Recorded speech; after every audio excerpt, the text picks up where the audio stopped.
Bonjour à tous, c'est Jean-Luc Haut sur sa chaîne YouTube. Aujourd'hui, nous allons parler de L3Harris qui dévoile un logiciel de commande et de contrôle prévu pour des milliers de drones.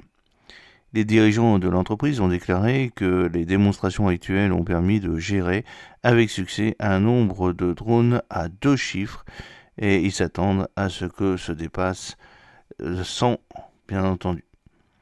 Alors, le 11e régiment de cavalerie blindée, le bureau de gestion des systèmes de menaces, utilise un essaim de 40 drones pour tester les capacités des unités de rotation lors de la bataille de Razish, au Centre national d'entraînement, le 8 mai 2019. Cet exercice était le premier d'une longue série organisée au Centre national d'entraînement. Alors, L3Harris a annoncé aujourd'hui le dévoilement d'un nouveau logiciel de commandement et de contrôle baptisé Amorphous, conçu pour contrôler des milliers de systèmes sans pilote dans un essaim, rejoignant avec ainsi un certain nombre d'autres sociétés ces dernières années qui se sont concentrées sur cette technologie comme une lacune dans l'arsenal du Pentagone. Certains ont avancé des concepts qui disaient qu'il fallait peut-être un élément particulier appelé le vaisseau mère ou le cerveau de l'opération, a déclaré aux journalistes la semaine dernière John Rambo, qui est président des systèmes de mission intégrés. Nous pensons que c'est la meilleure approche, car si quelque chose se produit, cet élément est dégradé, il est attaqué, il n'est plus en mesure de communiquer. Que se passera-t-il alors? Selon Rambo, la réponse est que le système Amorphous est conçu pour transférer le contrôle de l'essaim d'un élément à un autre à la volée.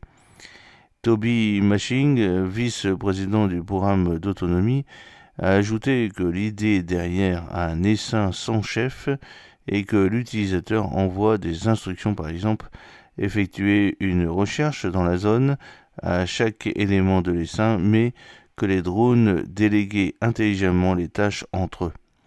Amorphous Autonomous Multi-Domain Operations Resiliency Platform for Heterogeneous Enemy Swarms est actuellement utilisé dans le cadre de contrats pour l'armée et l'unité d'innovation de la défense. À ce jour, il a démontré sa capacité à contrôler plusieurs actifs distincts sur plusieurs types de véhicules opérant dans différents domaines lors de tests gérés par le gouvernement.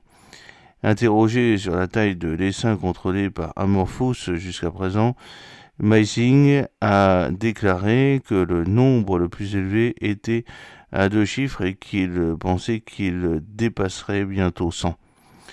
Cela devient une économie d'échelle en termes de tests en direct lorsque vous parlez d'une sorte de 4 chiffres, et c'est donc là que nous nous appuyons sur un mélange en direct virtuel et constructif pour obtenir, tester et valider cette évolutivité par rapport à ce que le DoD recherche vraiment, a-t-il déclaré.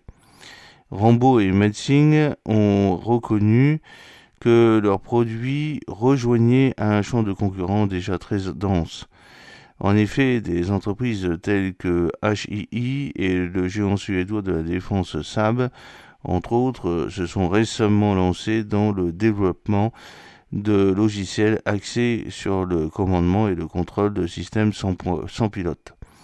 Le projet de L3Harris est peut-être l'un des plus ambitieux en termes d'échelle, mais on ne sait pas encore clairement comment le Pentagone, ou plus précisément chacun des services industriels et individuels, abordera la question du contrôle de milliers de drones de concert sur un champ de bataille commun.